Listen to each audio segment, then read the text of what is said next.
All right, here we go. We're back again live for our Sunday meet with the carnivore community. I'm Dante-Ferrigno, and this is Ferrigno Freedom Channel. I appreciate you guys being here. For all of you who joined in before we even got started, I thank you so much. It's always such a pleasure to come in and see all those thumbs up come up on the screen to let me know you're here waiting. Flavio's here. It's morning where Flavio is. Johnny Midas is here today. Claire Durkee Worthington is waving at us. Jeff Schallmeyer is here from Dubuque, Iowa.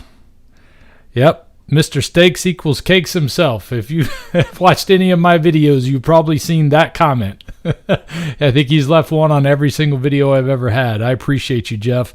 I appreciate all of you guys out there who have done so much to support what I'm doing here over the years. You know, I had no idea when I released one video a few years ago what it was going to change in my life and what it's been able to change in so many other people's lives.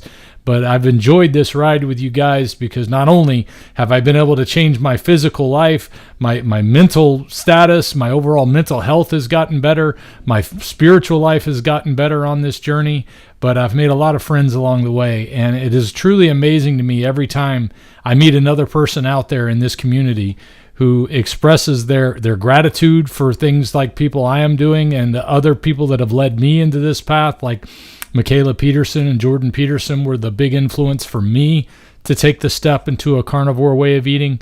So I just want to be able to say thank you for all of you who have taken what I've been able to pass on and pass it on like so many others. And that would include John Barry, my good friend John, who has been here for a little while now. He's been joining me since the beginning of this year, helping me get some things together. Hey, John, how you doing, buddy? Hey, awesome, Dante. Fantastic. Good being with you again today. Oh, man, it's been really nice having this live thing once a week, or at least, in some cases when we can't make it work out like we did last week. But it's been nice having this live thing together with you, because it gives me an opportunity to be able to bounce some ideas off of some people that I don't always get that opportunity when I'm here by myself. And then the effect that you've had on me, I think, is the effect that a lot of people have had from me. Is it like it motivates us to keep going. It helps us to spread the word. And then when you see other people in the community changing, it's like it keeps getting bigger and bigger, and it's something to watch, and it's something to watch for me with you. So I'm glad we get to be here and share it with all the people in this carnivore community, because I know you got another friend that we're going to talk to today shortly here about how carnivore has changed his life in just a couple of short months. Oh, yeah, absolutely. I'm so excited to talk to Steve today. And, ever since you turned me on to carnivore, Dante, I saw your videos and I got turned on to carnivore, and it started my carnivore journey. And it's really become I call it like a John 2.0 for me, like a total reboot, like a life reboot. And I love it. And but the other part about the carnivore journey that I love is I love turning my friends and family onto it. And when I have a good friend who I can help out and, just mention about carnivore, talk about it.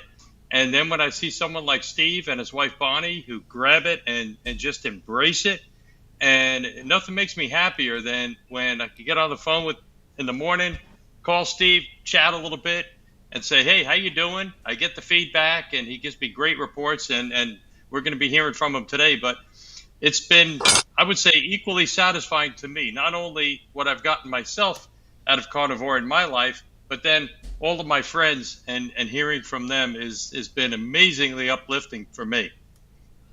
Yes, absolutely. And, another thing that John has done in helping me in this carnivore journey, kind of John's way of paying me back for turning him on to the carnivore way of eating, is he helped me get a website going for Ferrigno Freedom. And I'm going to go ahead and show that website here real quick. Hopefully I'm on the screen. Yeah, well, something's on the screen. Here we go. How's that? There's the website. And it's showing John. I got to learn how to use my broadcast software. I'll be in better shape. Let's see. This is a different view for me. But anyway, so here's the website that John helped me put together. When I say help me, I mean he built the website. Thank you, John, for all the work you've done, because I don't have the time to add things like this into what I'm doing, and to be able to reach more people this way and to share these stories. And some of the stories here include some things like Homestead How, which some of you know that Carrie over at Homestead How also started a carnivore way of living after seeing a number of people talking about the carnivore way of eating. He tells me all the time that I was the big impetus for that, so I always like to be able to share his story because he has a great way of putting it out there. And then there's a Newsweek article here where they talk to me about this, and some of the other people that I've had on the show or I've been on their show are in here. And then there's a few other success stories in here. There's Carrie Mann we were just talking about. And so we got all this information here on my site, but then John also created, this is just from his excitement of being a part of this, is he created carnivoreknowledge.com, which has just tons of information in one place about everything that you might have a question about. And if you know somebody who has a question about an all meat way of eating or has some concerns or worries, which is just about everybody who first hears about it, this is a great website for them to be able to go to, or you to be able to go to research up on what their concerns are so that you can be better aware and ready for those type of situations, so that you can share the knowledge that you've learned with other people. Let's see here. Let me get back to John joining me here. So those are the websites, and John was the impetus behind both of those. He manages the one for Carnivore Knowledge. What was it going through your head when you decided to put that together? You were just kind of trying to think about putting a database together for yourself and said, hey, if I'm going to do that, why not? Yeah, I started, Dante, by making a playlist on a YouTube playlist, and that was pretty good, and I would share it with people. Hey, if you want to find out about carnivore, here's my playlist link, and that was helpful to an extent. But it was kind of a similar story to, obviously one of the great luminaries, Anthony Chaffee. Dr. Chaffee mentioned that he would spend so much time every day talking to people about carnivore that he was running out of time. And so that's when he started his website and his videos, really. I mean, his YouTube videos were built around the ability to communicate information better to a lot of people. And that's really what this was. I would sort of tell people about carnivore. I'd give them the playlist. But then I thought, well, if I could make it even better, and if I could add the ability to filter, right, so that when you go on, you could go to the videos and you could say, well, today I want to see about cholesterol. Is cholesterol a problem? Click on that. Boom. Here's all the articles from all the videos from the luminaries on that. Or go over to the articles page and see all the scholastic articles about, well, now I want to see all the studies. I want to see, okay, here's a study from JAMA. Here's a study from here, from there. So a lot of the things that are referenced by luminaries like Dr. Chaffee are on the site here. As a matter of fact, Dr. Chaffee contributed a bunch of links for me to help me out in filling out a lot of those articles, so I didn't have to source them myself. And so it's a way to kind of explore carnivore and learn about it. And if you want to say, well, I want to see about supplements. Do I need supplements? Click on it. I want to see about cancer and what's going on with Thomas Seyfried and what he's doing. Maybe I want to see about the history of the human race and what ancient civilizations ate and which ones prospered. I'll click on history. As you can see here, digestion, whatever, success stories. So it's a great way to just bounce around. And I found that when I put the site together, it really helped my friends who I was talking to about carnivore, because they could go on and explore at their own pace instead of listening to me yak for hours and hours. This is obviously watching the luminaries directly was more satisfying. And so for me, it's just been a great way to help my friends. And I'm very happy, Dante, thank you so much for letting the world know about it, because I like to help as many people as I can. It's a free site. It'll always be free. There's no sponsor. There's nothing. It's just information. And as I come across things that are helpful, I put them up there. And there's also a page people can suggest articles and videos as well on their own if they find something good that they'd like to recommend. So thanks for talking about that.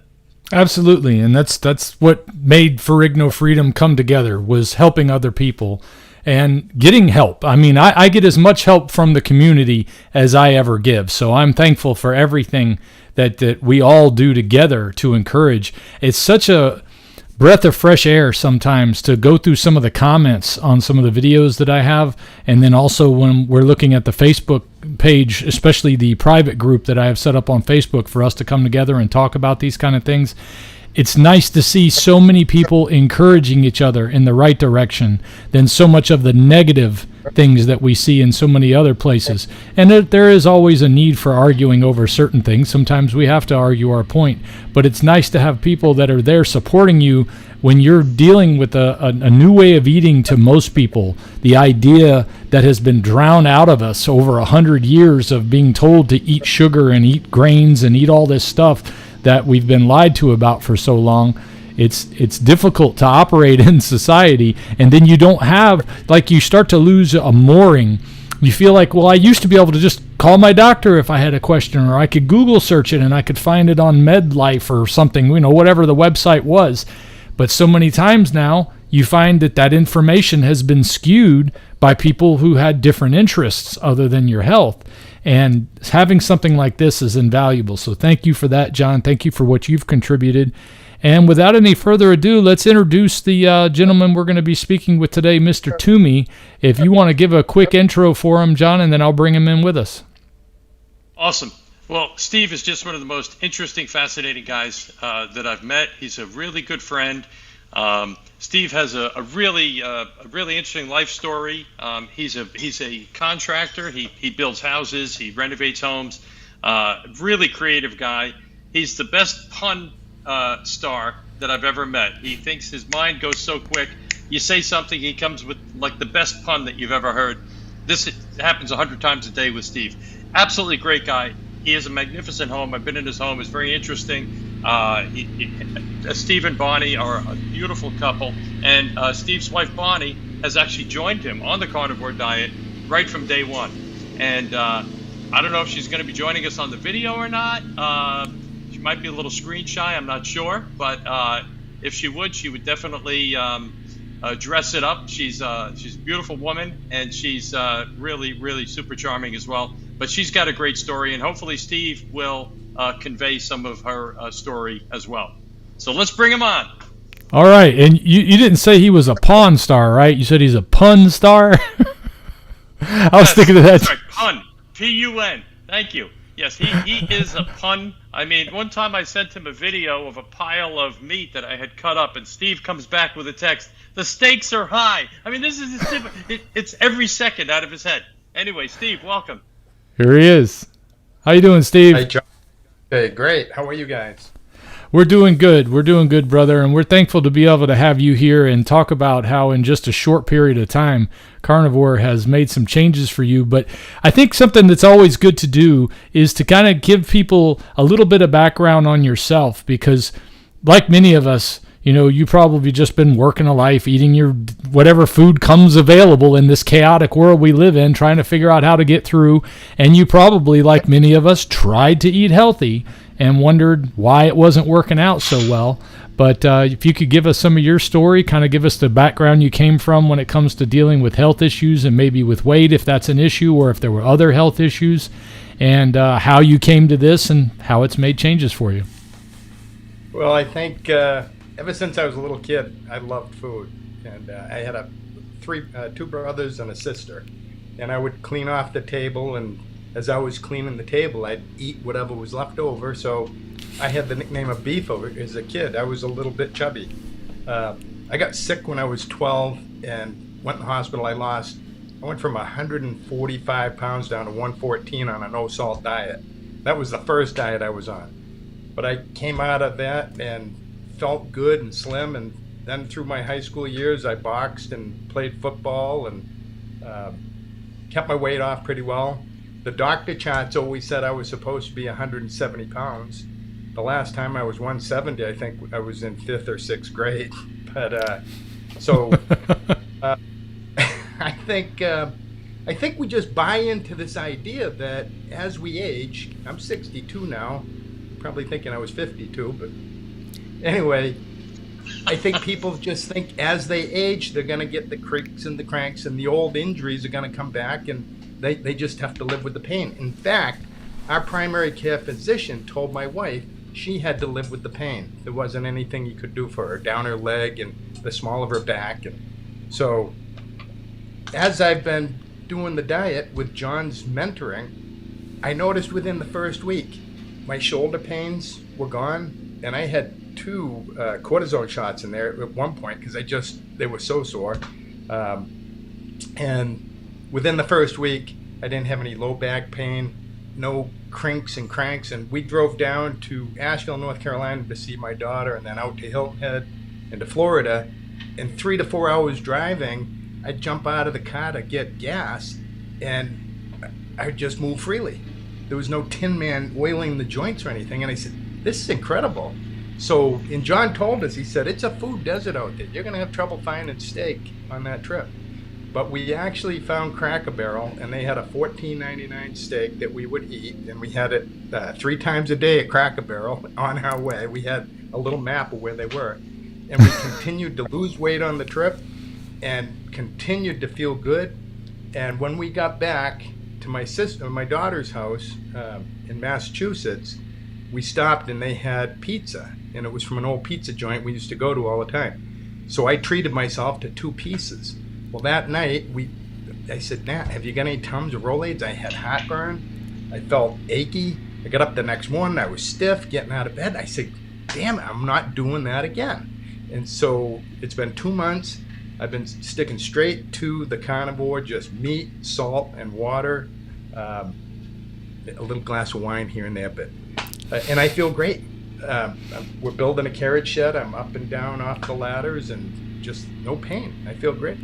So I think people, you don't have to buy into the pain. You just have to eat right and get rid of the inflammation, and this carnivore diet seems to do it. And I'm sold.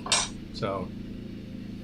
Yeah, so eating right to get rid of the pain has been the key for you. That's awesome. So what about any weight loss type of things? Did you track any of that, or? I didn't check. I was afraid to get on the scale at the beginning, but I noticed John. Every time I would see him, it was like he had a half-life or a half person. He just got smaller and smaller. And then I saw my wife, Aunt Karen, for the second time, and I said, holy cow, Anna. She said, John's got me eating meat. So within the first week, my belt, I was here, and then I went to this one. Now it's only been 2 months. Then I went to this one, and now I'm down to the last hole. And I just told my wife, I said, I need a new hole. She said, I do too, in her belt. And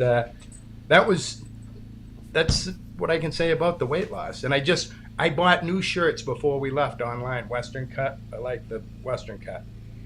I put 2 of them on to take to Florida, and the buttons were popping. I said, damn, they're going to have to go to Planet 8. When we got back, I put the same shirt on to go out to eat with a couple, and it felt beautiful. So I've got new shirts. So that's a great feeling when you've gone, 60 years of dealing with just the normal, like all of us are kind of used to, and accepting that once you get to a certain age, it just happens this way. But changing your diet has done that. What do you think that you've removed from your diet, or that you've added to your diet, that has done this? Well, the interesting thing is, and I know they've talked about no cravings, and it is incredible. After the first couple of weeks, I wouldn't crave anything. I can go into a coffee shop and smell the cinnamon rolls and just think, it doesn't throw me at all. We can sit and watch TV at night, and I can have a glass of water, where I would normally halfway through, I'd have a bowl of ice cream and maybe a couple of chunks of chocolate. But it's the first time in my life I have just been satisfied eating the meat. It keeps me going all day. And there's just so many perks to this. It's hard to point one out, but it's exciting. And I'm getting my high school body back. So what was a normal day of eating like beforehand? I mean, was it just the standard American diet? Were you going wild on desserts and treats, or? I would call it eating to live, living to eat actually, and now I'm eating to live. But a normal day for me, I'm a contractor. I'm a little bit different because I could get up in the morning, drink 2 or 3 cups of coffee, hit the job site. The guys would actually be saying, "Hey, are we going to eat lunch?" I'd say, "Oh yeah, go ahead." I wouldn't eat until about 3 o'clock when I started getting a little headache, and then I'd throw something in, anything. But then I'd get home and I'd get a plate of food, whatever it was, and I'd sit and I'd eat that, and then I'd go up and fill it again. And you'd never take out that amount twice, in the beginning. But and then I'd go to bed, and that was probably the worst thing you could do. But just snacking, just anything you could grab. You go to a party and it's just chips, and you don't have any portion control because you really don't know how much you're eating. But a couple of pieces of pizza here and handful of nuts, a couple of pieces of cake or cupcake, and it just packs on over Are you time. used to preparing your own food? Yeah. I always said Bonnie's a baker and I'm a cook. I love cooking, but we really share that. And now, thanks to John, we have a Dreo air fryer, and it's the easiest thing. I prep the steaks. I take 3 out and put them on a rack in the fridge after they're salted, let them dry. We have one in the morning, then sometime around midday, and then typically around 3 or 4 o'clock, we're having our last steak. It takes about 16 minutes to cook it, and then that's it for the day. So we're eating our last meal of the day before 5 o'clock, and I think that's really key. So that's about it. And Yeah, shopping, that's great. John's got me going in and getting a muscle, a ribeye that's all one 18-pound piece of meat, and I put it in the cart. And it's simple. You just go to the meat department, you go back to the checkout, and the looks you get from people, and they might be vegans or what, turning up their noses, but I don't know. I go out through the parking lot with that chunk of meat hanging out, but it's great. And then I cut it up when I get home into my steaks. Don talked me into getting a 10-inch Ginsu. So it's been, I'm having a good time with it. And Bonnie, she loves it, and the crispy little fat around the edges, she just loves that. So she's right on board. That's good. Well, there's a couple of other things too, Steve, that you've added to your kitchen, which we're looking at the kitchen behind this beautiful kitchen. A couple of other items, yeah. Hey, before you jump into that, I want to let everybody know, if you guys have any questions you want to ask Steve, especially if you're new on a diet like this or you can relate to some of what he's talked about, go ahead and put your question in the comments, and I'm going to try to go through those. And, of course, if you do a super chat or something like that where you pay a little bit for the comment, then that's going to move right to the front so I can give you a chance to be on here. But I wanted to be sure if anybody did have any questions for Steve, but go ahead and post them now, and I'll let him talk about what's in the kitchen there. One other thing I wanted to say is, probably like most Americans, I've tried all kinds of diets. I've battled with weight all my life, and it's been a yo-yo up and down. The pants fit tight, you go and you lose some weight, but with this does not feel like a diet. It feels satisfying, satiating, and like I say, there's just nothing else I care to eat. And maybe it's just me and other meat people, but I would say the best perk is getting rid of the pain. And if you're old and you think that comes with age, try the Carnivore. And I'm not selling it. I'm just saying it worked for me. So I got a question for you, Steve, because we see so many people with you get the scale on scale and off scale benefits. So let me just lob a question out to you. If you had gotten no weight change at all, but you got all the off-scale benefits, do you think you would still continue with the diet just for those? Yep. And like I say, the thing that inspired me right off the bat was no pain. Just getting out of bed in the morning, bouncing down the stairs, and just not thinking, wow, I didn't have to, shake it out. And I really, at this point, I don't care what the scale says, because my clothes fit better. I feel like I've worked out. Just my arms feel tighter. My chest feels tighter. Bonnie, you can really notice a difference in my abs because I'm starting to get the little 6-pack, and it's exciting. I haven't seen the six pack since we got married 43 years So ago. you're saying that before the six pack you had a keg, and now it's turned into a six pack? It was, I'd say, a mini keg, maybe a Bubba jug. I wasn't quite to the keg part, but as physical as I am, I thought I should not be carrying that middle like I do. So this is exciting. Yeah. Yeah, awesome. Can you talk about your slicer and what you're doing with that slicer behind you? Well, I'd have to show you the text stream from John. He's my mentor, and he would, parse out little bits of information. Okay, now you got to get this. Now you got to get that. And he's been great because he didn't inundate me with all this stuff. But he told me about making my own beef jerky, and I tried a piece of his one day, and I said, that is amazing, because usually the meat just carries the teriyaki or whatever, flat hickory or whatever, but this tasted like a steak. And I said, that's incredible. So he got me to get some top round and a hydrator, a dehydrator, and then the slicer, and I sliced it up and dehydrated. That was my first attempt. And boy, everybody that I give it to, I just gave a bag to another friend of ours, and they loved it. So that's, I guess the next thing is I need the sous vide.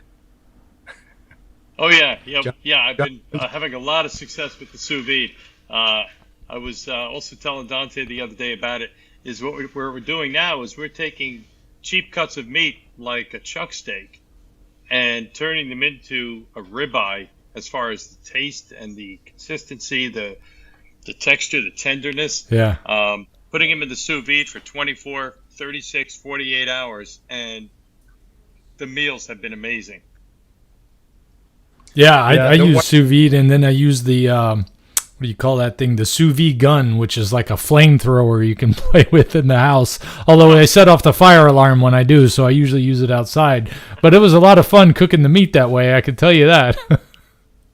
Yeah, so what we've been doing is I put it in the sous vide at about 130, and I keep like a chuck steak in there, and I also did it with a sirloin tri-tip for good 24 hours, and then I'll take it out of the vacuum seal, pat it dry, and then I throw it in the Dreo Chef Maker on air fry at full blast 450 degrees. And it just sears up the outside. I salt it real quick. It sears up the outside real quick. Takes about 5-6 minutes. And you cut that, and the consistency was absolutely amazing. It was so delicious. It was better than any steakhouse. Absolutely fantastic. Steve, you were going to say something?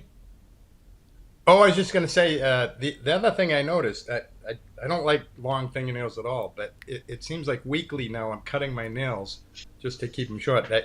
I don't know if it's the collagen and the gristle or what, but I noticed the same thing. Yeah, and so the other thing is I keep hard-boiled eggs handy for a snack. The beef jerky, we did some ground beef, and I just keep that, so you can take a couple of spoonfuls of that if you do feel hungry. But what's really amazing is my appetite has cut way down. We split, when I do that 18-pound muscle, I get 18 steaks out of it, and they're about 1 1/8 1/4 thick. And we split that. So we're having a steak and a half a day, the both of us. And that seems to satisfy us, and so... I noticed you're doing eggs. Are you also eating pork and chicken and cheese or anything like that? I'm not doing any cheese, no dairy. I have had some chicken. I'm just so happy with the beef. If we go out even to eat, I'll just get a steak. I don't touch the potato or the beans or whatever comes with it. I just eat the steak. I'm just so happy with the steak. I have had bacon. We do bacon. And for the morning, we have a couple of eggs with our steak. But other than that, I'll have a couple of cups of coffee in the morning. Typically, I drink coffee all day as I was traveling. Now I grab 4 or 5 bottles of water when I leave in the morning, and I think I'm an oral person, but I just keep drinking the water, and I don't need the coffee. Yeah, I find that works for me too. Drinking plenty of water helps to overcome some of those things. It is a need. It is like a need to have that hand to mouth thing that we're doing. Yeah. So, and then keep the bacon fat for cooking. I have one question here from somebody named A Gold. Are you taking any supplements? Before the carnivore, and of course through COVID, we were on a regimen of quercetin, boned up on the vitamin D, heavy on that. Vitamin, all the K3, all those, we did the whole gamut. But everything that I'm learning through the carnivore is that you get everything that you need between the salt and that. So I am still popping the vitamin D because I think that's important. And other than that, taking vitamin E now again for my complexion. But yeah, I take vitamin D and iodine for a similar reason. Vitamin D because it's not a real vitamin in the sense of the word. It's more of a hormone, and your body produces most of it by synthesizing with exposure to sunlight. And as we get older, our skin is not as able to do that as it used to be, and we don't get nearly as much of it from our food as we possibly can. So that's why supplementing it might be helpful, especially when you get older. And I also have to remind people, I spent 48 years eating the wrong way before I found the right way. So I'm sure there's plenty of damage that's been done that's not going to be overcome just by doing this, even for just a few years. There may be some damage that can never be overcome, but at least I'm on the right track now. And supplementing that vitamin D is a big part of that, I think, for especially older folks. And then iodine, because we really only get it from one source, and that typically is a seafood-related situation. And it's so important for our bodies. Some of us get it in a much lower amount. Some of us get it in a higher amount. Yeah, well, real salt doesn't have iodine in it. All your iodized salts are typically a very non-bioavailable version of iodine. So that's why I supplement iodine along with the Redmond real salt, because they're not adding any iodine to their salt. But you're also not getting it stripped of all the trace minerals when you buy good real salt like Redmond or even the Himalayan pink salt. There's Celtic salt. Even though I represent Redmond a lot because they've been very good to this channel and very helpful to me, plus I love their salt, there are a lot of salts out there that are good. But you want to make sure you're getting the right stuff in them. And a lot of those table salts, I would made a video about it just a couple days ago, that a lot of our salts, when you get those little packets of salt, every one I've been finding lately has dextrose in it, which they claim is to be an anti-caking agent, but I think they just find excuses to put sugar in everything, and that's just one more excuse because they've got other ingredients in there that are already anti-caking agents. And then I noticed after I made that video, I was looking at a Morton bottle of salt, and it has dextrose on it too. So you got to be careful what kind of, where you're getting your supplements from. Or, some people would call salt a supplement because it's not technically a part of your food. But I don't know that I would necessarily call having salt a supplement, except that it's not, it's not meat. Well, I learned early in the COVID years about vitamin D and the importance of having, not you can't do too much of it. But up here where we are, you could be naked all winter and still not get any vitamin D. And you picture most people working inside, for the majority of their, sunlit hours. And then if they do go out, they're covering their bodies up, putting sunscreen on, which I don't think they're improving their health at all. I think vitamin D, you got to keep plenty of that going in. But yeah, we had one more. Carnivores that a lot of carnivores don't even need sunscreen. I mean, I think that's the name of Kerry Mann's podcast. Carnivores don't sunburn or something like that. So that's pretty good. You'll notice that factor. Yeah.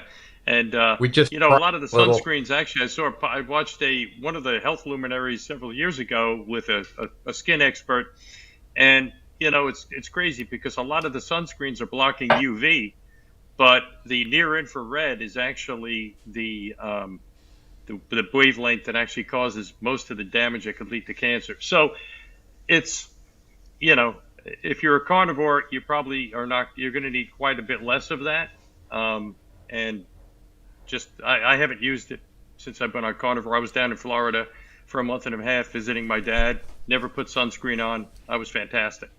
I live in Florida. I haven't touched it since we moved here 2.5 years ago.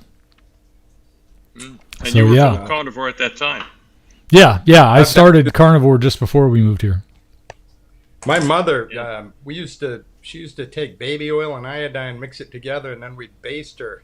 We'd tell her to flip and just keep basting her. Steve, can we hear about Bonnie and her success? Because I've heard that Bonnie has expressed some great results. Yeah. Bonnie, she was a ballerina and had a dance studio for 18 years, and always physical, always right in shape, about 115, 20 pounds. And she started getting this pain, almost a sciatica, but they didn't really say it was that. She had, on a sled, when our kids were little, had come down a hill and hit a stump right on her coccyx. And that might have caused some of the issue, but she's dealt with this pain. And every morning waking up, I'd look over and she'd be doing this. And I'd say, "What's wrong?" I knew it was wrong. She said, "My hands are puffy and they're stiff." She hasn't got any of that since we've been doing this. The pain has subsided. When I'd come into the kitchen, she'd have her leg up, like stretching with it up on the counter. And she isn't doing that anymore. Like I say, her belt is down. She's putting on clothes that she hasn't worn since high school. And boy, she feels great. And I notice she's got her bubbly, sunshiny personality back. She's not so, she's just bubbly. We're driving in the car and I'll look over and she, just little funny things. Hey, those moments make life sweeter. There's no doubt about that. Quick question here from a super chat from Nathan Bates. I don't know if you can answer this one, Steve, since you've only been on it a few weeks longer than he has, but maybe John, you can field this one.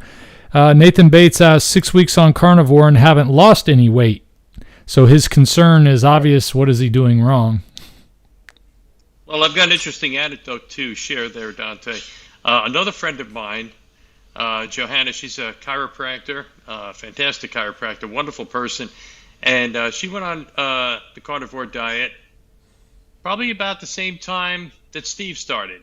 And she had maybe, right around the same time.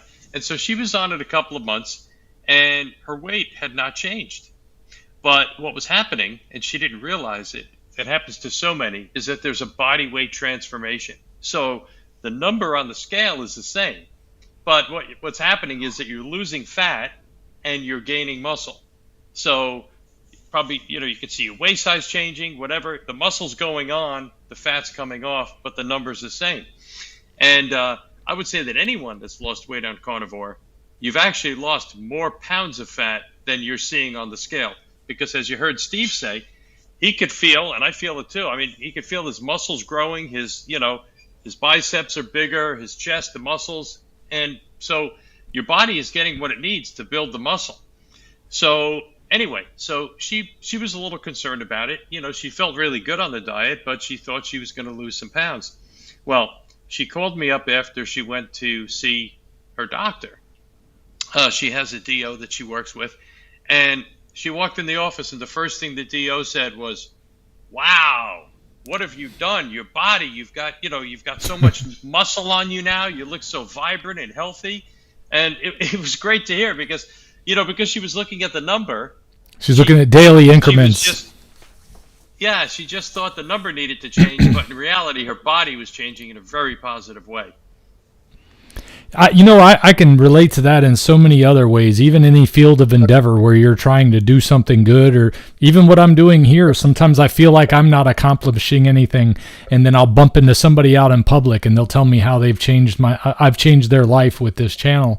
And you don't realize, because it's slow increments, it's so important not to look at that scale, especially doing it daily. Because you want to do daily things that are good for you when you're changing your way of eating. So you think, well, I need to check the scale every morning. The problem is it demoralizes you because it lies to you.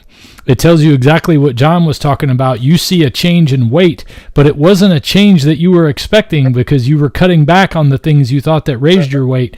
But there's a lot of changes that your body might be going through from one day to the next. The amount of food that's left in your system, how much was left in your colon, your water, bloating, your hormones can be out of whack for a day or two, and it'll tell you you've gained weight, and you'll see that, and it'll ruin the rest of your day because you'll decide after you saw that, you know what, I'm just going to treat myself to something I like. This isn't working anyway, so I'm just going to have that thing. And then you get mad at yourself after you have that and beat yourself up over it for a few hours and get back on track. But if you keep staying in that loop because you keep checking that scale for the changes, you're going to sabotage yourself. You've got to take longer term looks, just like that doctor was forced to do when they saw her when she came back in that first time after weeks of not seeing her. She saw all the change at once. Well, that'll allow you to see the change that doesn't happen instantly. We're so used to wanting everything to happen instantly in this day and age, and nothing happens instantly. But I realize when I look back now, I lost the majority of the weight that I lost on this way of eating within the first 100 days. And when you start thinking about dieting or changing the way you eat, looking back on it now, to me, 100 days is nothing. I mean, my very first video on this was 125 days on lion diet, and I thought that might have been just the only video I released. I had no idea it would carry over to be so much, but at that time, I thought, well, this is a relatively short period of time. Let's see what happened.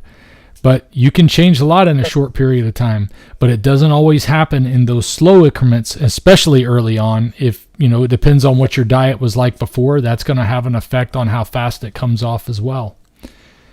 So, do you talk about poo at all? Oh, yeah, I'm not afraid to talk about it because it's something that we have to do, obviously. One of the things that I usually get into first is that before I came to this way of eating, how was my situation? I had terrible constipation daily. Daily, I would have terrible constipation. Since being on this way of eating, I've had what you would call the experience of feeling constipated 3 or 4 times, but almost every time that's ever happened, it was because I was not getting enough fat with my food, with my meat. Usually I was eating slow-cooked meats, and a lot of the fat cooked off and didn't wind up being in the food that I ate. And if I didn't supplement with some suet that had already congealed back into a hardened form, then I didn't have enough fat to really get by. But, in 3.5 years, having only 5 or 6 instances of something that used to happen that many times in a week is a heck of a turnaround. I always like to explain it that way because I don't want to come up here and say everything is perfect at all times in my life. I'm still human. I'm still going to live and die at some point. But it's so much better than it was.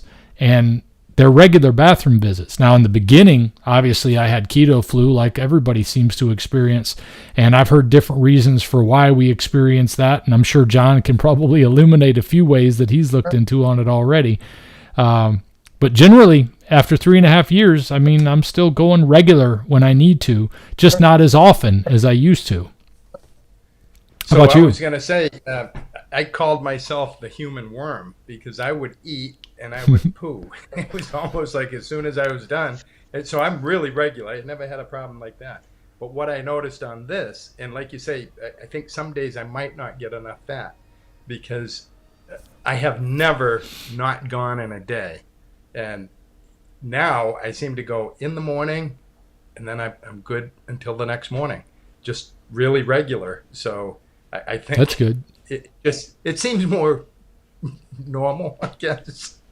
But well, I think normal is going to vary from person to person, just like the normal kind of varies on our blood results, as I'm finding out. One of the things I've learned over 3 years of this is normal does not mean normal for everybody. What the keto flu? I've heard about that because I know you start burning, you're getting your energy from the fat and not from carbs. But I don't think I ever experienced the keto flu. But what are the symptoms that come with that? Basically just a lot of runny stool at the beginning of switching your way of eating. Aha.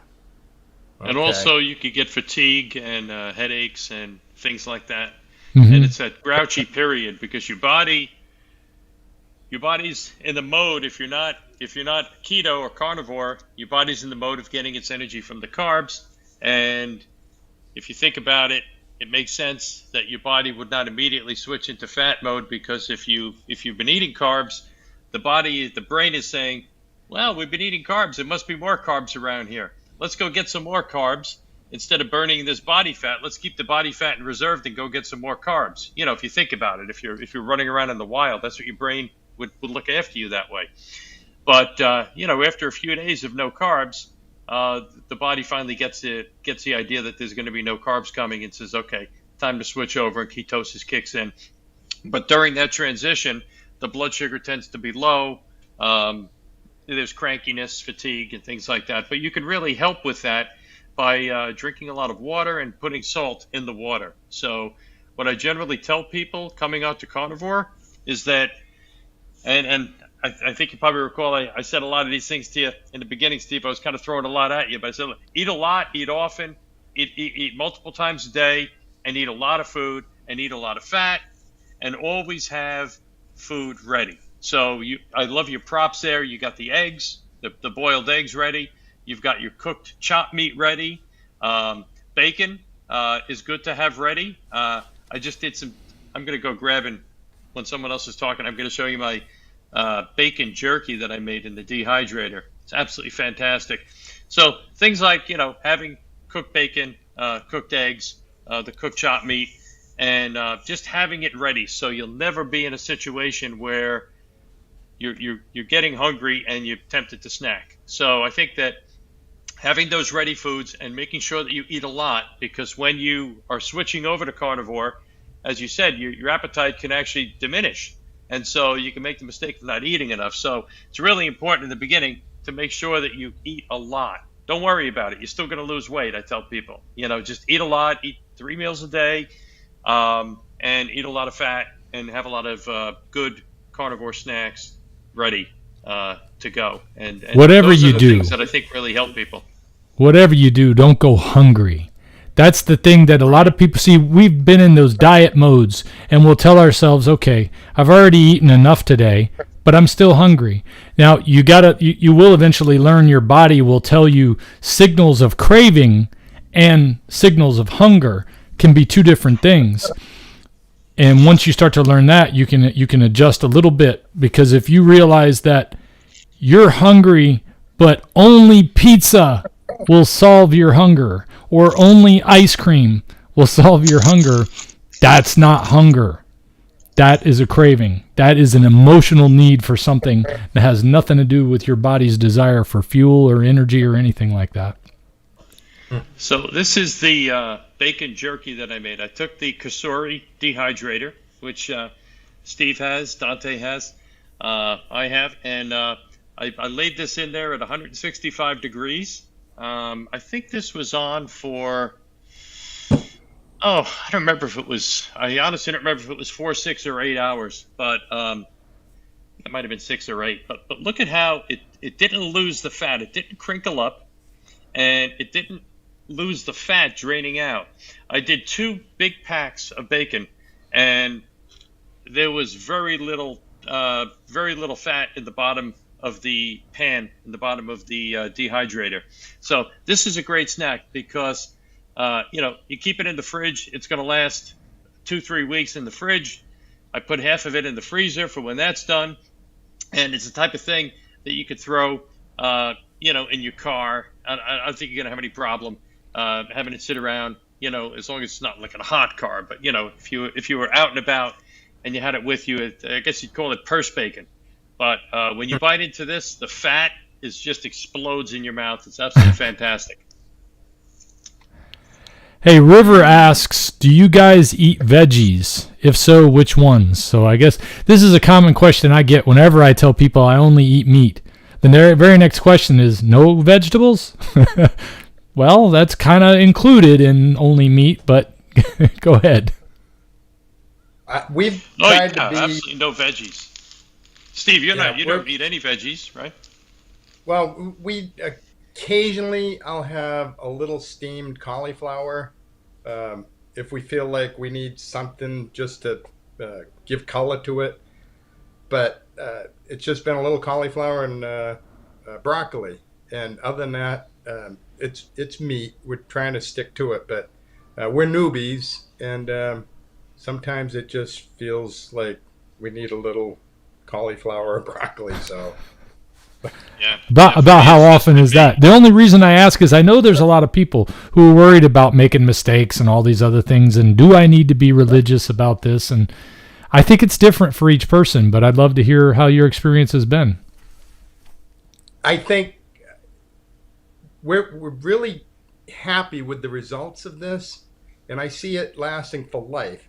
And I think because we're just starting out, I think if we're taking that as a cheat, I think it's not sugar, it's not a cupcake, it's not ice cream. We've cut that out. And I've heard that broccoli is good for staving off prostate cancer. But I think, I don't know, I'm not making excuses for it, but, you know. It's hard to know what's true anymore. It really is hard to know, isn't it? Yeah, I mean, well, we grew up with the food pyramid, and that seems to be just a big lie with all kinds of we've been lied to about. But, you know, I think if we have a little cauliflower or broccoli, and we haven't had any for a few days, but we seem to be all right, and no aches or pains. So, yeah, and especially keeping Bonnie excited about it. You know, she's a dancer and artistic, and that little color added seems to well, I know for some people it's going to be an important part of making any kind of changes, that they're going to have to hold on to something from before. And I don't necessarily think that, as long as you're like you said, staying away from sugar and staying away from seed oil, staying away from the things we know are going to cause us problems, that we know we don't need, that we know our brain is being tricked by the taste or the flavor or the chemical reaction that it causes, and it has nothing to do with making us healthier or happier, then we're able to deal with that. Let's see. So the veggies, what I was going to say is the veggies themselves, I don't think it's something that you have to be a zealot about. A lot of people are zealots about it when it comes to carnivore. I am a bit zealous about it because vegetables still hurt my guts. So I say, if you eat something that causes you to have any type of negative reaction, then you probably should avoid it. You've done either enough damage to your body that you've got to stay away from that now, or maybe at some point you'll have the healing you need to be able to have that. But if you have something and it causes you to have pain, or causes you to have consistent or chronic discomfort, or mental breakdown or other issues, stop eating it. You know? Well, I would say at the beginning Carnivore, we were introduced to Dr. Gundry and the leaky gut. And that was my first foray into really thinking about my body as a processing plant. And we printed out his good foods and his bad foods. And we were pretty religious, just eating the good foods. And staying away from lectins, tomatoes, starch, peppers, and all those things. So the cauliflower and the broccoli, I think, were on his good list. I'd have to check that. But so, anyways, we're not eating anything that would cause leaky gut. So. Yeah. Well, a lot of people come on, and one of the things they want to like throw it in my face. It's not that you're just eating meat. It's that you got all the other junk out of your diet. And I'll say, yeah, it is, because I got all the junk out of my diet. But the thing left for me to eat that was helping me stay healthy was meat. So to me, meat has that healing effect. But if your body is not completely ruined by all what processed foods have done to it, maybe you can have some vegetables. Maybe you're still able to have some of those things. Maybe I overdid it in my life before, because I used to eat like ghost peppers and habanero peppers, and who knows what I did to my gut with all the things I used to eat. And then all the processed junk on top of that, those things are going to have an effect. Well, I think it's definitely an N of one experiment. So I think everyone is unique. And what I recommend to a lot of folks when they ask me about those things, can I add fruit? Can I add... for example, Dr. Amara recommends fermented vegetables, ferments, he calls them. I don't do that because I strictly do carnivore. almost, other than like this bacon here, this nice bacon jerky. Mostly it's still lamb, carnivore. So Oh, okay. Beef.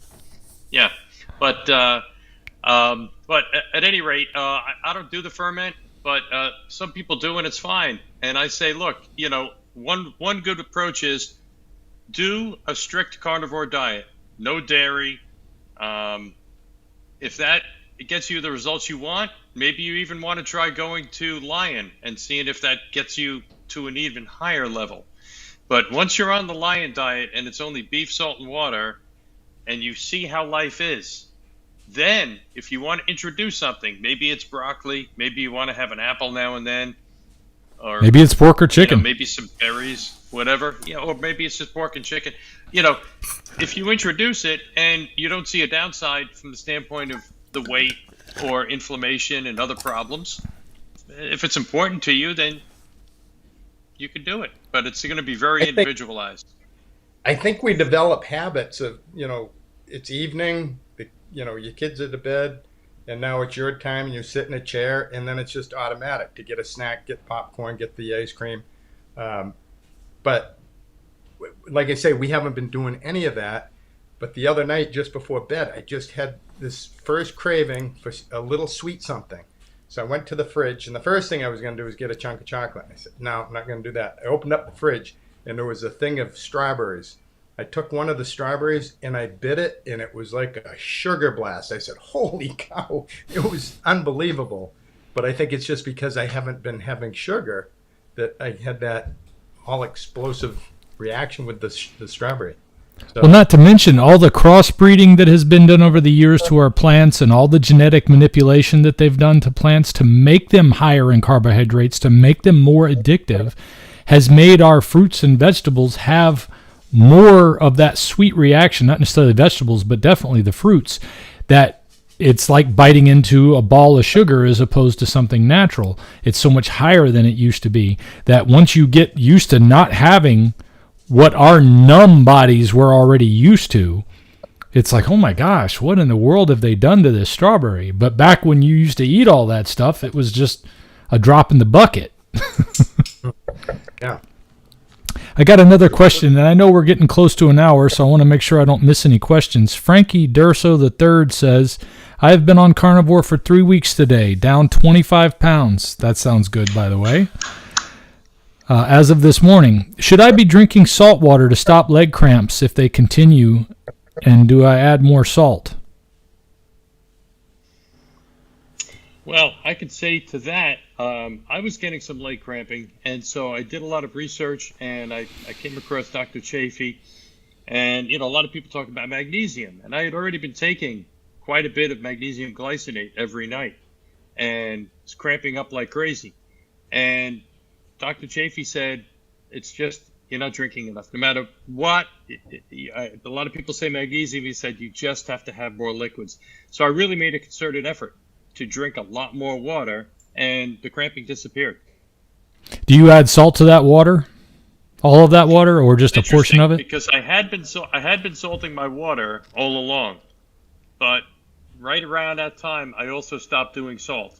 So I don't know if it was related to the fact that I stopped salting the water or not, but that was, in my circumstance, I had actually just also stopped adding the salt to the water, because I literally have a salt shaker right there where I fill my glass, because we have our own well from the mountain here, so it's good water. I just fill it out of the tap, and so I just put the salt right in it every time. I stopped doing it, and it was around the time that I stopped doing that and I started taking a lot more water. So it might be worth, I would say, try both. Try a lot more water, and the only way to really know is, I was sort of counting it in my head, but if you really want to be sure, you get one of those giant drinking vessels that you carry around, and you fill it up with 32 ounces or whatever, and you say, I need to have so many of these a day. But that really did it for me. And I noticed with salt that I needed a lot more in the beginning, especially the first year, a little bit tiny less the second year, but in my third year, I needed dramatically less. The reason I needed salt had nothing to do with leg cramping. It had to do with energy levels.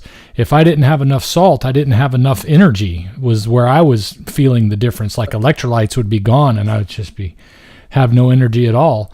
So that's what the salt was for. But I noticed that eventually I started having leg cramps that I think were coming from dehydration, possibly coming from dehydration from overdoing the salt some, or maybe my body didn't need as much salt as it did in the beginning, so it was perceived by my body as being overdoing it because, I was used to that much before, but now I'm not. So my body was switching back. And as soon as I cut the salt down, I noticed that the leg cramps went away. And I had been searching through the magnesium for a solution as well. And of course, it never hurts to have a little bit of magnesium, just as long as you don't overdo anything.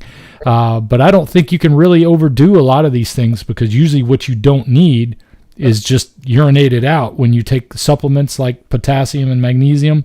And that's one of the reasons why they're regulated as supplements and not as drugs, because typically you're not going to hurt yourself with them even if you overdo it. But so the salt part, I don't know that it necessarily can play a role in relieving cramps, but it can play a role in causing them if you're doing too much of it. You just got to kind of listen to your body. When I first started doing this, I would crave salt. I wanted that salt water. I couldn't wait to get some more, especially when I would use club soda, because I would call it a salt soda, and it got to be my favorite thing. Never would have thought that would be something in my lexicon that would be my favorite thing, but I loved having my salt soda. But now I don't have that anymore. I'm fine. Occasionally I want a little bit of salt in my water, and that's when I'll add an ounce of my Soleil water to, say, a liter of my regular water. But I only do that about once a day now, whereas I used to do it in every bit of water that I had. So it's going to vary. It's going to vary not only with you initially, but it's going to vary throughout your cycle of this, as you find that you need maybe less salt than you did before, and may even get to where you don't need any at all, other than what you salt your food with. And Dante, I would also float out there that, in the interest of increasing hydration, one good idea is try to front load it early in the day, so you're not into the bathroom back up and down all night. And one way to do that is when you get up in the morning, I have 2 or 3 glasses like this of water in the first 15 minutes that I'm awake.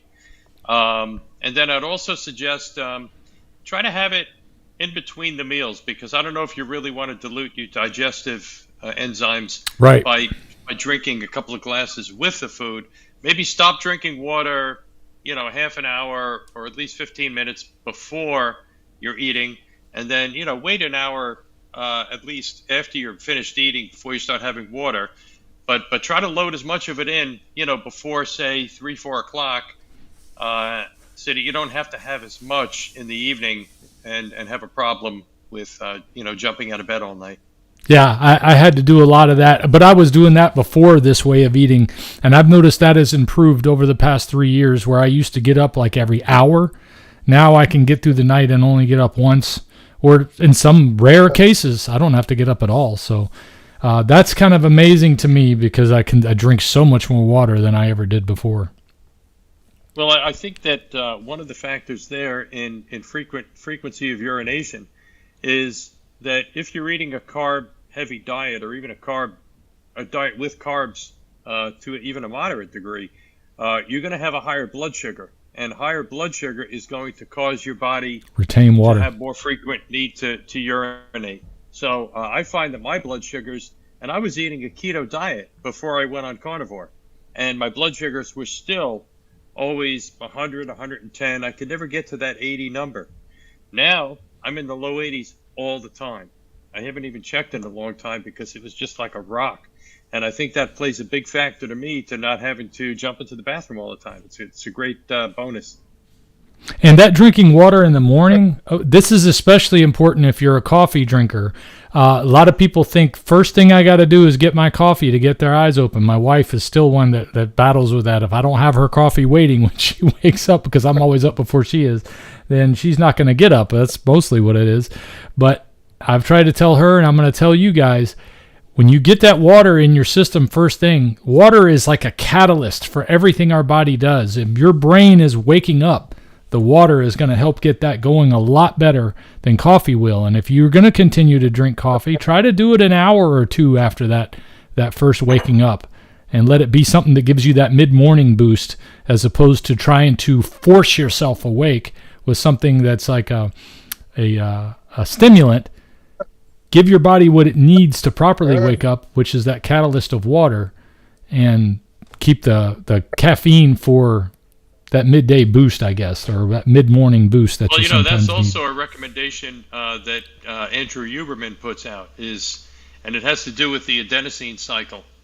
And I guess it's just a matter of adenosine depletion or whatever the cycle of that is after waking up. He actually suggests that to wait at least 45 minutes after waking up to have your caffeine jolt. There you go.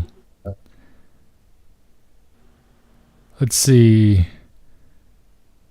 Lori says, does anyone else notice that they don't need deodorant anymore? I live in Florida, sweat, and I don't get any odor at all anymore. Yeah, I've noticed the same thing. Have you noticed that already, Steve? I have. Yeah. Awesome. It is. You know, it's funny. I used to think about, like, what was it like back in the 1800s? I'm a history student, and I love thinking about what I have enjoyed, like when I went to Williamsburg, Virginia.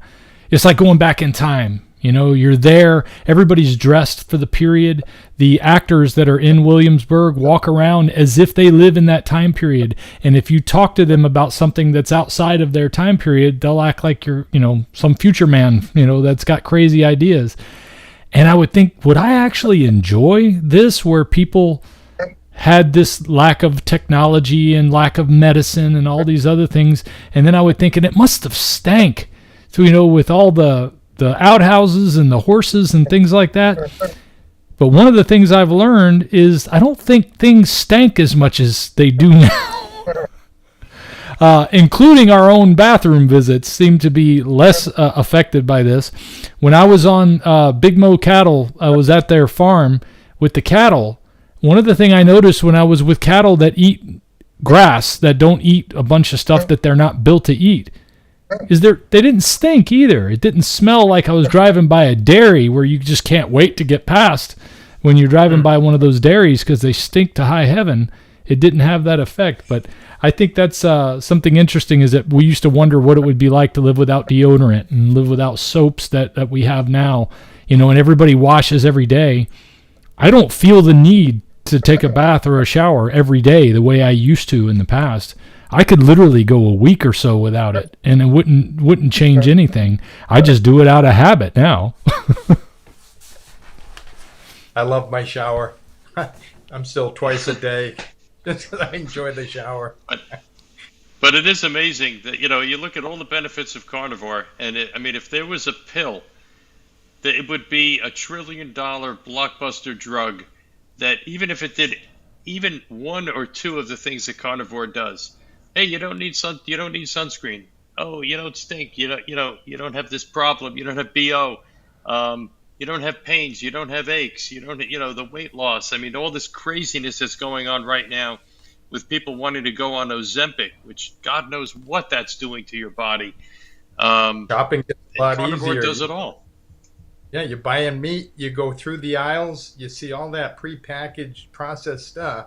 And I think, wow, in the 50s, you wouldn't have had all these aisles. The supermarkets were a lot smaller. It was meat and, the pickle barrel and, but now you just go right past it, get the meat, check out, easy. So, yeah.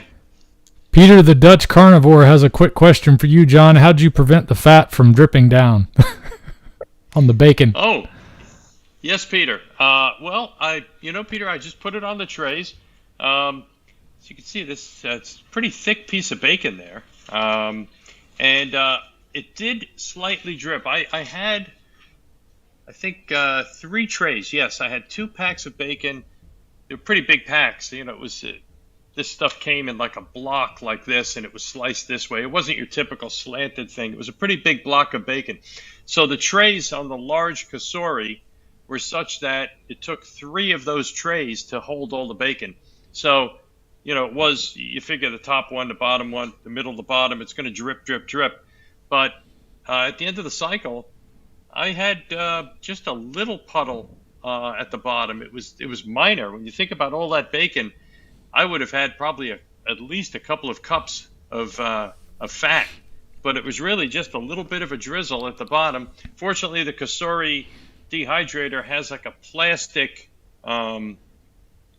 tray that it comes with, which I think is designed for actually dehydrating things that you can't put on the grills.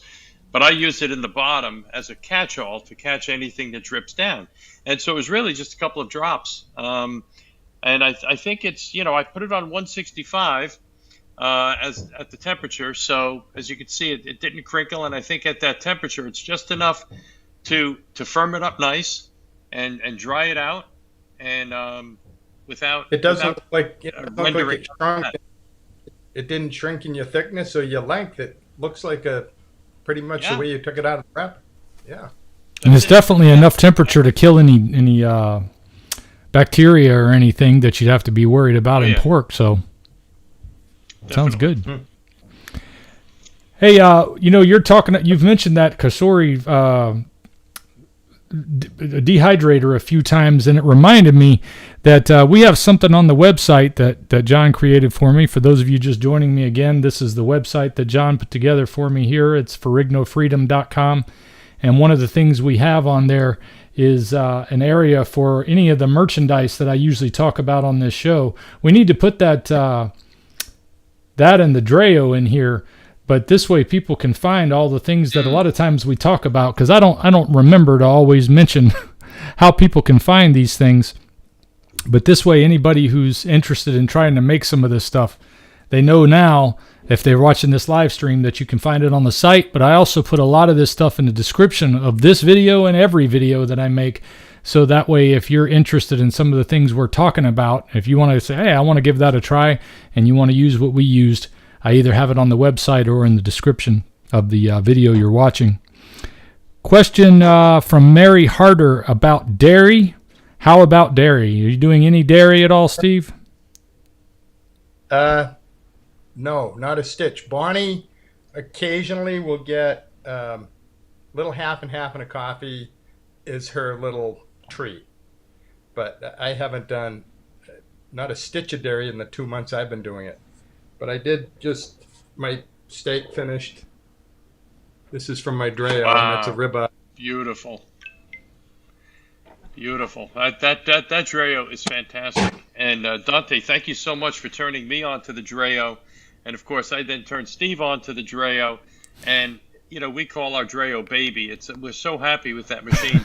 It's so much more than you would think out of an air fryer, because it has the sous vide function built into it. But also, what I really love about it is that I can put something on there, whether it's a steak or a hamburger or what have you. Typically, that's what it is. It's going to be a steak or a hamburger patty. I put the probe in there, and I hit the button as far as how I want it done, and I walk away. So there's no standing. It buys me back so much time in my day, because I'm not standing over a stove and then having the grease all over the place and flipping and standing there for 15 minutes. I put it in there. I come back. It actually beeps me on the phone and tells me, beep, 5 minutes. It'll be done in 5 minutes. Then beep, it's ready. So I could be doing my routine around the house. I get the beep on the phone. I go to the machine and take my steak out and eat it. It's terrific. I was looking through some more questions here just to see. Let's see. Linda Whitworth asked, do you miss variety in your diet? Okay, no, Linda, I'd like to address that one a little bit, and then I want to ask Steve's opinion. But I tell you, it's the opposite. It's counterintuitive. You think, oh my God, if you only eat one thing, you're going to get so sick of it. And I think that is probably the case with everything except for meat. Okay, it just doesn't happen. The more meat that I eat, the more meat that I want. I crave beef. That's really what I want, and it just tastes so good. Forget about getting tired of it. It just tastes better and better all the time. Steve, what are your thoughts? Well, I think the Dreo has really changed my eating habit. Like you say, you stick the probe in, you set it for your beef, your medium rare or medium, and walk away. And then you get your notification. It says your meal's ready in 5 minutes. And then you get another notification that it's done. I've burnt steaks and hot dogs and burgers out on the grill because you weren't tending it or you got a call or something. This thing, since we've had it now for about a month and a half, and it has pretty much been exclusive, our cooking device. Other than we've had some friends over, and I'll do their burgers on my little grill, and I'll make a mound of burger, stick my probe in it, and I get mine, and just I don't feel like I'm depriving myself. I don't feel I'm on a diet.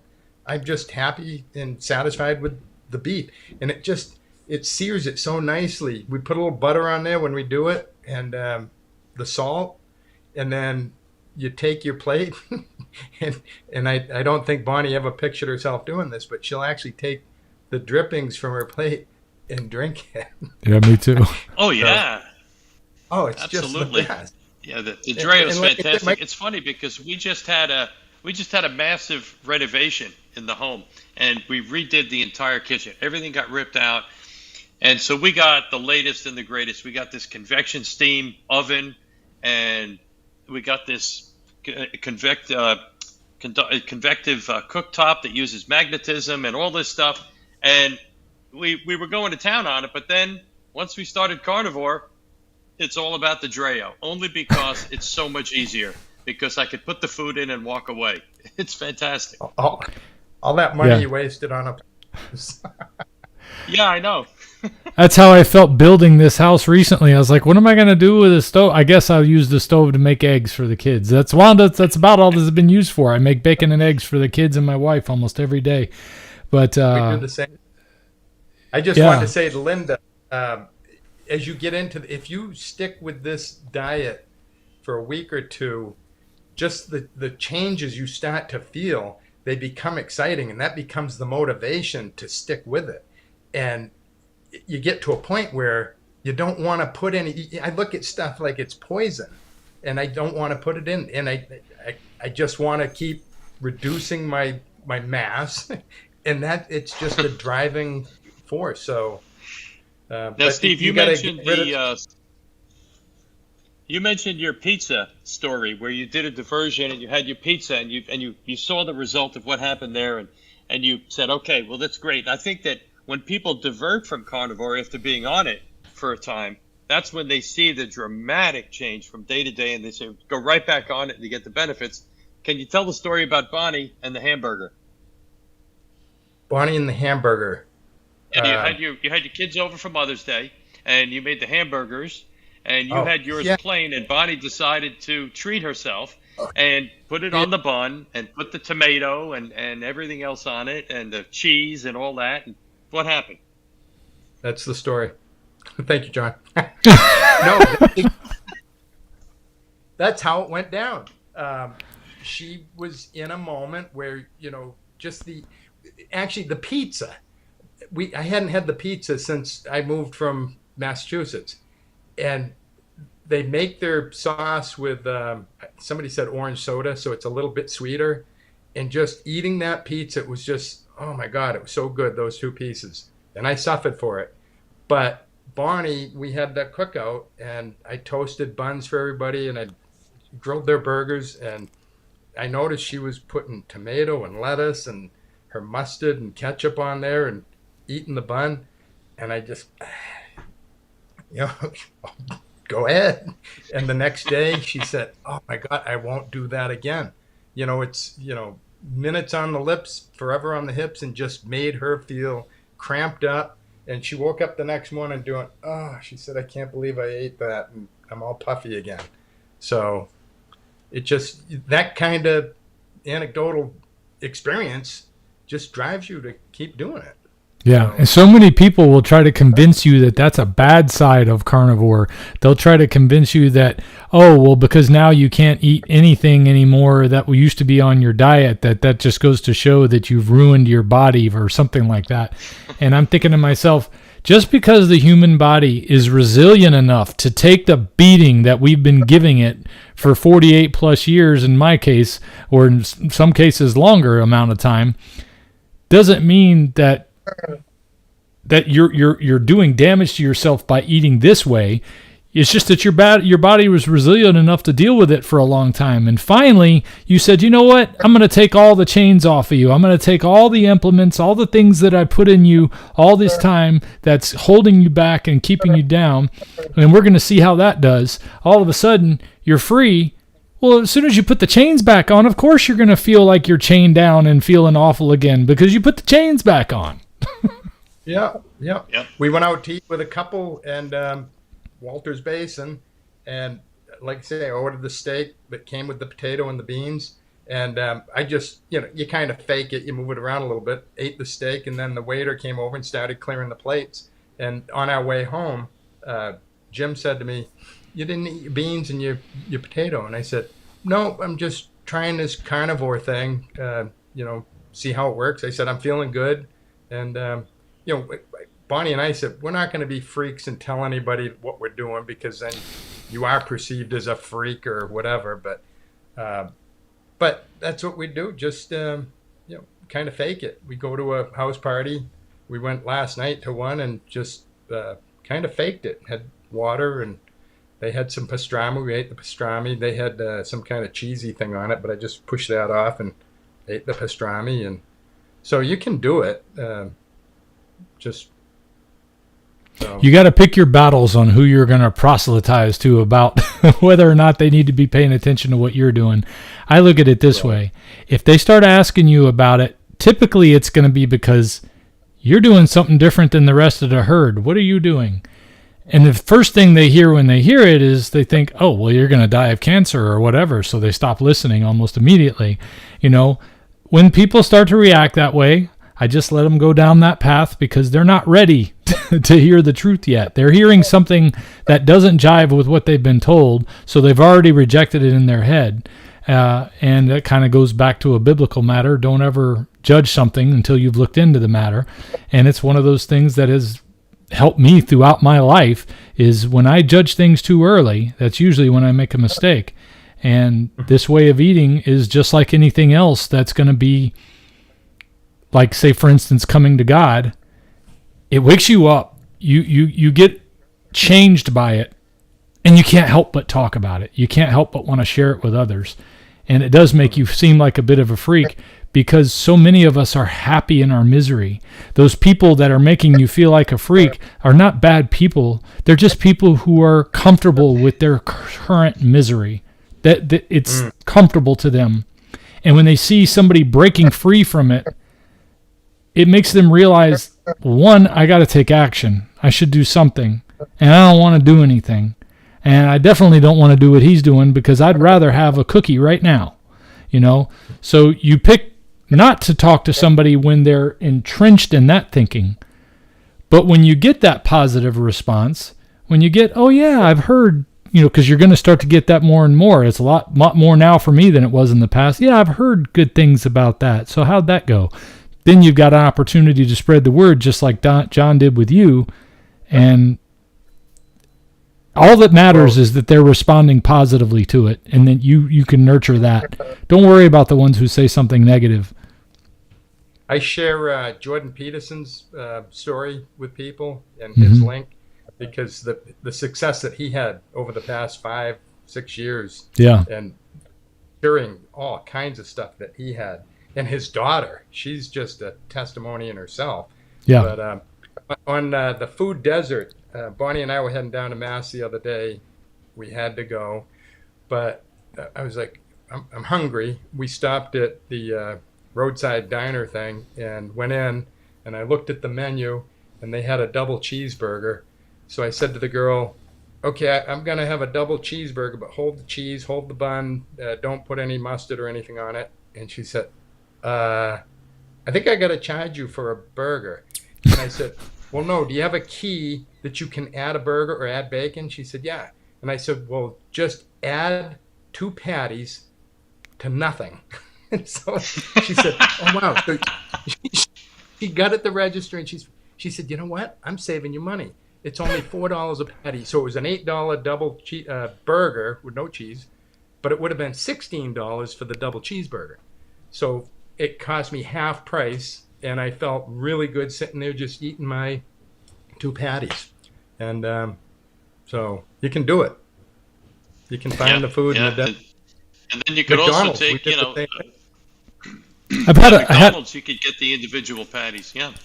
I had at least one person ask about seasonings other than salt, and I'll say up front, the reason I don't do seasonings other than salt is because my problem that brought me to this way of eating was related to a gut digestion problem, to pains that I was already having, and that when I have any other seasonings, it causes that to act up. But some people have that sensitivity even without the gut pain. They may have issues with lectins or glutens or other things that are in the seasoning that may not be, in a strictly carnivore way of eating. What's been your experience, John, with the seasoning side, and then also yours, Steve? Yeah, I've stayed away from the seasonings. I've just done salt. Now and then, sometimes if it's a special event, I might put some pepper on it, really splurge. But generally, it's just the salt. I really don't miss them. And I just felt like, why introduce that? The meat is so delicious on its own. The flavor of meat is wonderful, and the meat and the fat. And of course, the more you're a carnivore, the more you start to really appreciate eating very fat-rich meats and the flavor of the fat. And your body, it's a signal. Your body just seems to learn. Oh yeah, this is a good thing. This fat, I want more of this fat. And so I haven't used it at all, just the salt mainly. Steve, how about you? Well, you got me turned on to the Redmond, so we're using that. I've got a bunch of Himalayan pink that we still grind up and use that. And the Himalayan is really nice. After I sprinkle it on, I'll take a butter knife and spread it. And then when you're eating the steak, you get this little crystal of salt, and it's just like a little salt burst. It's really good. But we have friends, Jeannie and Mark. They make they grow garlic, and then they make garlic powder. And this goes back to the Booty Farm. It's ancient, but I do like garlic, and occasionally, if I need a little variety, I'll sprinkle a little on the steak, and it's incredible garlic powder. But so again, it's real and it's natural, and there's no preservatives. But so. So to answer for a lot of people who are looking at a carnivore way of eating and wondering, can I have some of these things? The odds are probably yes, you can have some of these things. It really just depends on your needs, your goals, what your problem is, what brought you to this way of eating. And typically if it's related to the gut or the digestive system, that's when you got to be more strict. Also, if it's related, it seems to mental health. If your concern seems to be around depression and things like that, it seems getting out some of the other foods can have a role there too. But this is all, kind of new experience for a lot of us, and some of this there's study related to it on. But the beautiful thing is that some people, it seems, can have a lot of things that some of us can't have. So it doesn't mean you're all going to be restricted to ruminant meat, water, and salt. But it's a good place to start to find out what you can do when you're without all of that other stuff. And then when you want to add some of those things in, like the garlic salt or maybe pepper or coffee or other things that are not on the lion diet, if you don't have any reaction, if you don't have anything negative, it doesn't make you retain weight or feel bloated or feel uncomfortable or cause you to have any discomfort or pain, I say keep doing it. Yeah, that's what I would say. Though on the way into it, if you're starting the diet and you're introducing it, and you have issues, so maybe you've got inflammation, maybe you've got pains, arthritis, IBS, Crohn's disease, fatigue, depression, anxiety. These are all things that I've seen my friends have completely disappeared. But if you have any of those issues and you're starting on carnivore, well, be aware that carnivore is a very good chance it could solve many, if not all of them. So the most important thing, of course, is to stay on is to get on the diet and stay on it. So if you have to start with a general carnivore diet that includes beef and pork and chicken and fish and butter and salt and maybe some seasonings, who knows, if that's what it takes to get on it, do it. You'll probably see some great results. But then if you have some remaining issues that are still there, my advice would be it's time to tighten it up a little bit and, okay, start eliminating things. Maybe get rid of the seasonings and see if some of the aches and pains or problems go away, the depression, whatever. Then maybe get rid of the butter. Maybe you've got a super sensitive allergy to either the casein, because there's going to be trace amounts of casein and trace amounts of lactose that might be there. Get rid of the butter. And then maybe get rid of some of the other meats and go with just the ruminant meats, which is the four stomach animals, it's the cows, sheep, goats, etc., bison. And so if you haven't achieved all of your goals, then try to bring it in.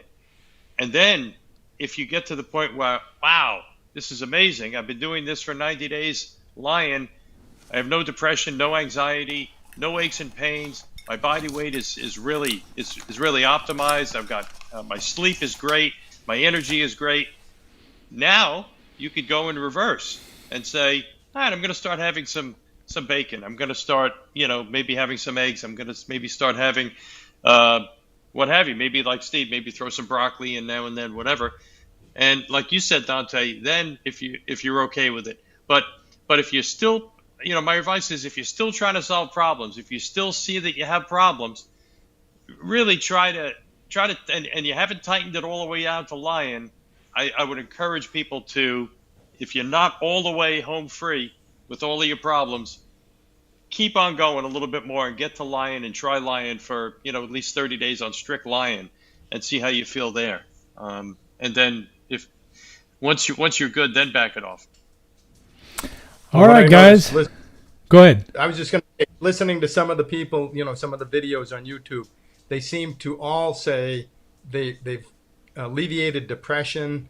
They're not as irascible as they were. And that goes to your anger. And I think once people start it, you start noticing those things. Those are the drivers that just inspire you to keep going. So.